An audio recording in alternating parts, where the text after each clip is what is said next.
Welcome to Trench Diaries. This is Iron Coffins part 43. Grey clouds hung low in the fjord as U-953, bitten by rust, docked at the Dobberskaj in Bergen. It was 4:10 p.m. on April 3rd, 1945. No one had been expecting us. No one had come to greet us. I had preferred not to radio and draw attention to our arrival. It began to drizzle as the men marched up to the base. The mountains and hills around the city and the fjord disappeared in a cold rain squall. It was a sad sunset full of bad omens. The commander of the 11th U-boat flotilla quickly arranged a welcome dinner. I reported that I had not conducted the mission according to the expectations of High Command and ourselves, and reported on the massively increasing defenses and the convoy that I had to let go. "There's always a second chance," said the flotilla commander. "The English won't simply disappear from the surface. You will find enough targets on your next mission." He assured me that greater successes were again in sight, that the latest boat types would soon arrive in Bergen, and that the old boats from the training divisions and the remnants of the old series would be deployed in such large numbers that the English would soon be overwhelmed. Our conversation dragged on. We spoke of the damage the boat had suffered, but not of the war at home. I was too tired to make conversation.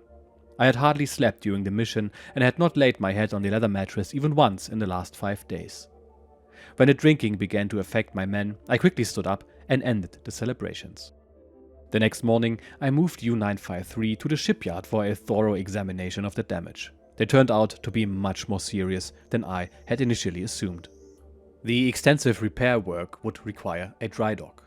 Since there was no dry dock available in Bergen, the transfer of the boat to Trondheim was ordered, where the shipyard had larger facilities. Armed with a written report from the shipyard, which gave me new grounds for action against my chief engineer, I packed sea charts and the war diary and set off to see the flotilla commander. Dressed in immaculate blue, he greeted me nervously and without any human warmth. Worry lines marked his features.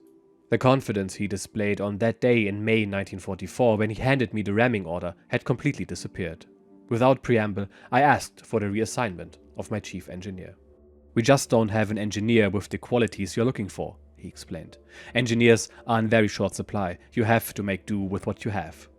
I suggest you teach your men diving and snorkeling in the fjord before you go out again." "Commander, I have been very patient, believe me. I have repeatedly tried to teach him the basics of depth control. All in vain. He does not have the slightest aptitude. My chief petty officer Berger has taken over his duties. Without him, we would not have returned, Commander." With visible discomfort, he promised to look into the matter.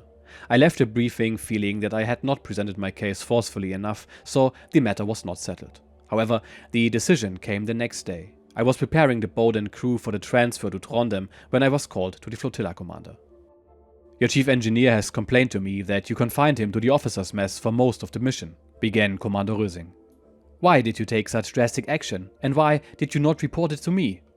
"Commander, the measure was necessary for the safety of the boat. I did not report the matter because I did not consider it of great importance." "On the contrary, Captain, the matter is serious enough and significantly changes the situation. I now understand your position, but I still cannot approve your action. Commander, I would like to remind you that the chief responsibility of the captain begins with the safety of the boat and crew. If this safety is jeopardized, the captain has the duty to take any measures he deems appropriate under the given circumstances. At the time of the events, I was the only one in a position to assess these circumstances. I did what I thought was necessary. I will permit you this explanation, Captain. I see clearly now. Your chief engineer will be relieved." Despite the urgency of our departure for Trondheim, the flotilla commander engaged me in a conversation. He reported that nearly 60 older model boats are being equipped for frontline service. More importantly, 80 large and 40 small boats of the latest design were nearing the end of their training and would be ready for frontline service in a few weeks, poised to launch a massive offensive. Soon, we would be able to deploy more than 150 boats around the British Isles and permanently disrupt Allied supply lines. I listened to his speech with growing astonishment. Everything seemed so simple, so infinitely simple. I wondered if my superior had heard the latest Wehrmacht reports. That same evening, on April 11th, U-953 departed. Before setting out, a pilot, a lieutenant from the outpost boats familiar with the treacherous waters of the fjords, was assigned to us. The boat pounded loudly through black gorges, daring the English S-boats that had already sunk some of our ships here to attack. For 3 strenuous nights we wove through narrow channels, snuck through pitch-black darkness, and narrowly avoided cliffs and skerries. At Helisøy, where the Tommies had torpedoed and sunk U-486 the previous night, we escaped death. Near Öresund, we ran aground but managed to reverse off the rocks with howling diesels. We roared out into the open sea at high RPM, exposed to numerous detections for what felt like an eternity. We then steered into a hole in a giant rock, the entrance to another fjord, narrowly missing the cliffs at Smøla, where the Norwegian underground movement had shifted the beacon to lure us into the skerries. Finally, at the end of the 3rd night, we arrived in Trondheim. It was 6 AM on April the 14th when U-953 docked in the concrete bunker. Since it was still too early to report my arrival to the commander of the 13th U-boat flotilla, arrange accommodations for the crew, and secure a dry dock for the boat, I decided to have a hearty breakfast. A German radio station played light music that softly resonated through the boat. I sipped my first cup of hot coffee in my cramped niche when the announcer interrupted Rosita Serrano's voice with a certain excitement in his tone, saying, "Attention, attention, we will soon make an important announcement." The tune of the hit song resumed. My fatigue disappeared instantly, a special announcement that had to mean good news. Yet, just the previous night we had learned through the same station that the Ruhr area was surrounded by Allied troops, that an English army was advancing on Hamburg, that the Americans had occupied Darmstadt, Frankfurt and Stuttgart, the Black Forest was flooded with French troops, the Russians were in Vienna and about to capture Berlin. If Germany was to be saved by a miracle, it would have to be a gigantic one. The music faded and the voice appeared again. "Attention, attention, this is a special announcement from the Führer's headquarters. Franklin Delano Roosevelt, the President of the United States of America, died on April 12th. Providence has thus removed one of the fiercest opponents of our homeland. Roosevelt's death is of far-reaching significance. The unity of the Allies will break and the war will turn in our favor. I repeat, Franklin Delano Roosevelt has died in the United States." The announcer's voice was drowned out by the strains of a military march. My men, who had been listening quietly, calmly continued their breakfast. The news didn't seem important enough to divert their attention from thoughts of the boat, home, and their families. I myself could not see any glimmer of hope for Germany in Roosevelt's death. Another would take his place and steer the same course. Victorious armies do not simply turn around on a battlefield and march in the opposite direction. The quarters of the 13th U-boat flotilla were small and cramped. Although Trondheim had been an important base for our Arctic U-boat war in the early times, I found no one I knew. I reported my arrival and settled the crew in the clean buildings. The move from the boat to the quarters went quickly and smoothly. A toothbrush, some underwear, a U-boat pack. We had no more possessions. To keep up with developments at home, I took the shortwave receiver from the boat to my room. The high command of the Wehrmacht reports made my thoughts wander back to the places where I'd spent my youth, to Frankfurt and the Black Forest, where German people and German soil were already under Allied control. Germany was clearly being crushed and ground between 2 gigantic forces. On April the 17th, I received word that U-953 had suffered almost irreparable damage. The bow tubes had to be realigned, a long and difficult process. The repair would significantly delay our next mission. And the fact that the dry dock would not be available for a considerable time worsened the situation significantly. I became increasingly nervous. With sudden and terrifying clarity, I now realized that the war was lost. I saw the defeat at home as it truly was and knew that we would all end up as prisoners of war. We would be despised, spat upon, brutalized and humiliated, and there would be no escape from this defeat other than death from hunger and despair. But there was a way out of the chaos that threatened to engulf us, a sure way to escape. Down in the bunker lay my boat. Fully equipped, I could sail it to South America, to Uruguay or Argentina. Taking off with the boat suddenly seemed to me the only way to avoid the catastrophe. I immediately tried to put this inspiration into action. I asked Bruns, my chief navigator, to obtain the necessary charts of South America without revealing my intention to him. For days, I stayed in my room, bent over my maps, considering various escape routes. I calculated my chances of reaching the Rio de la Plata, thought about reducing the crew, taking only the most reliable unmarried men, thus reducing the risk of betrayal. I knew I could rely on my men. I could not, under any circumstances, inform my young officers of my plan, however. The chief engineer had already been reassigned. A new chief, unfamiliar with boat and crew, would only be a burden. The same applied to the first watch officer and the senior midshipman. Both were too young to fully grasp the situation. Therefore, I chose only the most essential men, a small group, because I was playing a very dangerous game. I would not only be escaping the Navy's command, but also defying a strong group of unyielding party loyalists who wanted to turn Norway into a fortress and continue their private war. Meanwhile, the German resistance in Italy, Austria, and within Germany was breaking down. Only a madman could still believe in a resurrection, in victory. But the oath to the Führer, people, and fatherland was so deeply ingrained into us, the discipline so highly regarded, that many men threw their lives into the fire of a lost cause. Among them were the commanders and crews of the boats at sea. They became the victims of a mass slaughter of unimaginable proportions. They had all set out on their first and last enemy patrols from Bergen or Kristiansand, but were too inexperienced to successfully contend with the enemy's superiority. On average, 2 of our boats sank every day. There were also days when 4 U-boats fell victim to the combined efforts of Allied naval and air forces. On April 27, 1945, U-953 was still in the shipyard, and I feared it would not be made seaworthy in time to execute my escape plan. However, on the same day, I received orders to report to the flotilla commander in Bergen. Surprised by the urgent summons, I prepared for a long train journey through the Norwegian mountains. Since I only had a green U-boat pack, which was entirely unsuitable for such a trip, I procured a ski suit from the clothing store, which in better days had been available to officers spending their vacations in the mountains. Dressed in light blue ski pants and green-grey anorak, with provisions for 3 days in a small Norwegian backpack, I began my journey through the snowy landscape. In the late afternoon of April 30th, the train rolled into Bergen station. I found the base without asking for directions. Someone gave me a room, and I felt like a stranger in a hotel. Tuesday, May the 1st.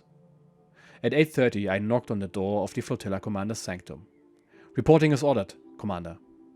Rösing's dry response was, "You were expected yesterday, Captain." "I came as quickly as I could." "No matter. Your boat won't be ready for the offensive in time anyway. We need all experienced commanders at the front. We can't afford to have you sitting around at base. You will take command of another boat arriving in Kristiansand from Germany. It is equipped for enemy operations. You will relieve the current captain." "Yes, Commander." "You will proceed against England with determination and energy." "Yes, Commander." "Admiral Dönitz himself has ordered all operational boats to go to Norway. We will continue the naval war from here. We will never surrender. We will hold out, and our U-boats will impose our conditions on the enemy."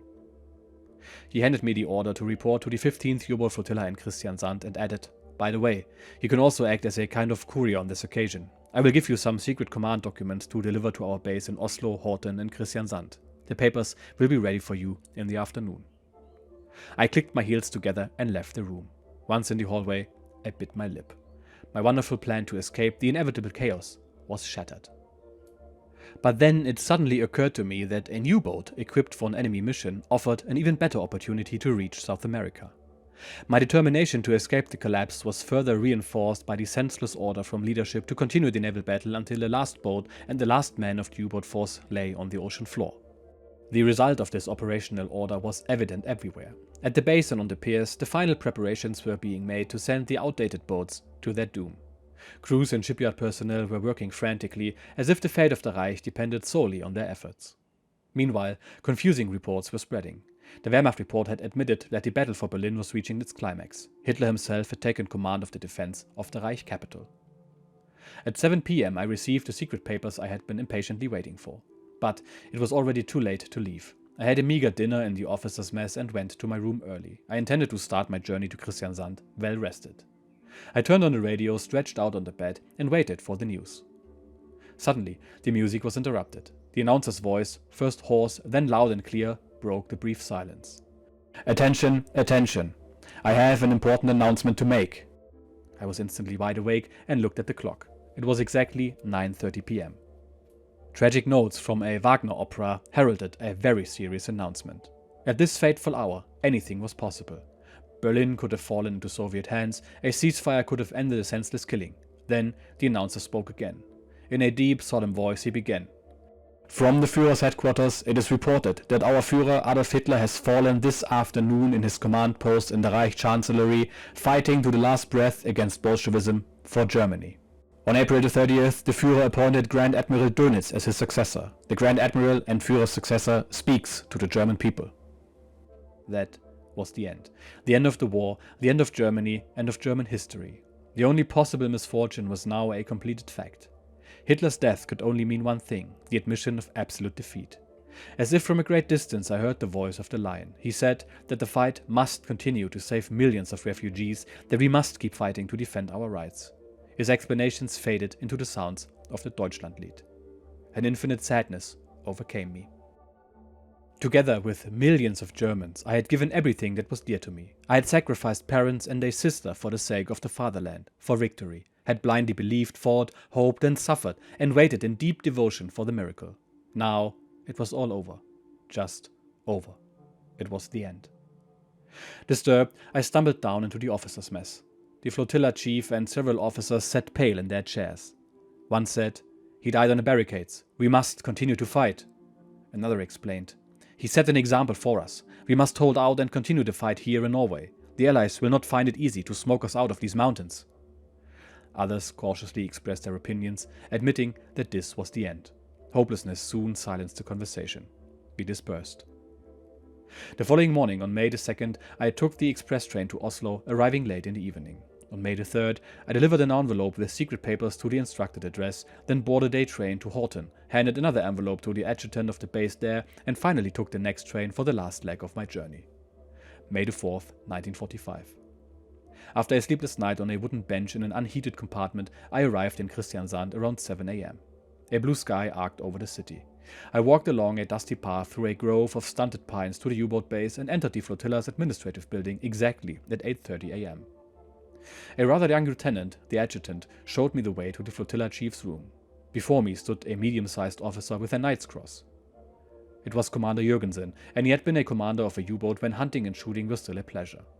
Juergensen was one of the few lucky ones who had been pulled back from the front in time to preserve them for posterity. "I report as ordered," I greeted him formally. Yes, of course. I've been informed of your arrival. You are to relieve a captain. The boat has not arrived yet, though. It should be docking soon. Make yourself comfortable in the meantime. I will have you called. That's all for now." The cool, brief reception gave me a strange feeling. Something in Juergensen's demeanor was peculiar. His face was like a mask. He seemed absent, confused. I left the room convinced that he knew more than he was willing to admit. I hurried down to the water. 2 old-style U-boats were moored alongside the pontoon. Beside one of the boats, I spotted the small turret of a new, smaller wonder boat. I stepped closer to inspect the superstructure, but then the captain's white cap appeared over the bridge railing. His face followed. "Angermann, is that really you?" I called across the fjord. "Hello, you've managed to keep afloat quite well," came the reply. "Weeds don't perish," I said. "Is one of these tubs yours?" he asked, gesturing toward one of the old grey boats. "No, I'm waiting to take over another one coming from Germany." "Don't want to discourage you, old man, but it's hell out there. The boat might have already sunk. We ourselves crossed the Skagerrak under the most devastating conditions. I can tell you something. Planes like grains of sand. And in Germany, all hell has broken loose. Berlin has been taken by the Soviets. The Americans have met them at the Elbe. We broke out from Kiel under direct bombardment from the land." He wiped the sweat from his face and continued. "The Tommies have captured Kiel. The first tanks reached the Tirpitz Bridge when I was in the middle of the bay. They can shoot pretty well. God, it's a miracle we made it this far even. We've lost at least 7 boats on the trip itself. I stopped counting this morning. I'm telling you, it can't last much longer." The memory of horror still lingered on Angermann's face.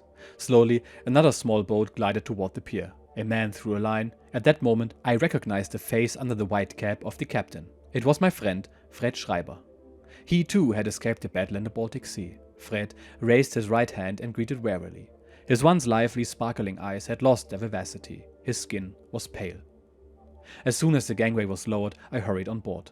We silently shook hands. He pulled out a crumpled paper from the pocket of his leather jacket and handed it to me. His eyes were moist. I unfolded the sheet. It was a decoded radio message from the Lion. It said, "All U-boats, immediately cease any offensive actions and begin the return march. Signed, Dönitz." I stared at the message. The letters began to blur. I heard Fred say, "We received the telegram half an hour ago. This is the end." A sudden pain surged within me. I turned away and fought back my tears. We simply had not been taught to lose. But on May the 5th, 1945, all hostilities ceased. Dönitz, the head of the new German government, had agreed to a ceasefire and the unconditional surrender of all Wehrmacht forces in the northern sector to the British. The following day, a new radio message from Dönitz addressed all men at the base. The admiral, who had led the U-boats through glory and defeat, mourned the dead lying on the floors of the world seas and thanked the survivors of the colossal battle. He said, "My U-boat men, 6 years of U-boat warfare are behind us. You fought like lions. Overwhelming material superiority has crowded us into the tightest space. From the remaining base, a continuation of our fight is no longer possible. U-boat men, unbroken and flawless, after an unparalleled heroic battle, you lay down your weapons. We honor with reverence our fallen comrades who sealed their loyalty to the leader and fatherland with death. Comrades, preserve your U-boat spirit with which you fought bravely and steadfastly for many years, also in the future for the good of our fatherland. Long live Germany, your Grand Admiral. This was the message that ended all suffering. It acknowledged complete defeat for the first time. The killing was finally over. From now on, we could live without the fear of having to die tomorrow. An unknown calm came over me as I realized I had escaped with my life. The verdict, long rendered, condemning me to death in an iron coffin, was finally lifted. The truth was wonderful. It was like a dream. And there it is. The war is finally over. Hitler is dead. Dönitz has taken over and surrendered immediately. Hostilities have ceased. One can only begin to imagine what it must have felt like for our author after such a long time and countless brushes with oblivion, to finally feel some relief. But it's not over yet. He still has to get back home. I know this episode is a bit short, but there's one final episode, the epilogue, left, which will be quite a bit longer. Just a small tidbit about this episode here. The man that Herbert talks to in Kristiansand, a commander whom he calls Juergensen, he did not exist. The man actually was called Ernst Mengersen. The description fits him perfectly. It's easy to track down since Herbert says he was a bearer of the Knight's Cross and every single one of them is known and tracked. What is also known as the commander of the 15th U-boat flotilla, which was based in Kristiansand, where he met the man. I think it was just his handwriting that he somehow mixed up, an easy mistake to make. Anyway, just one episode left. I will see you then. Cheers and bye-bye.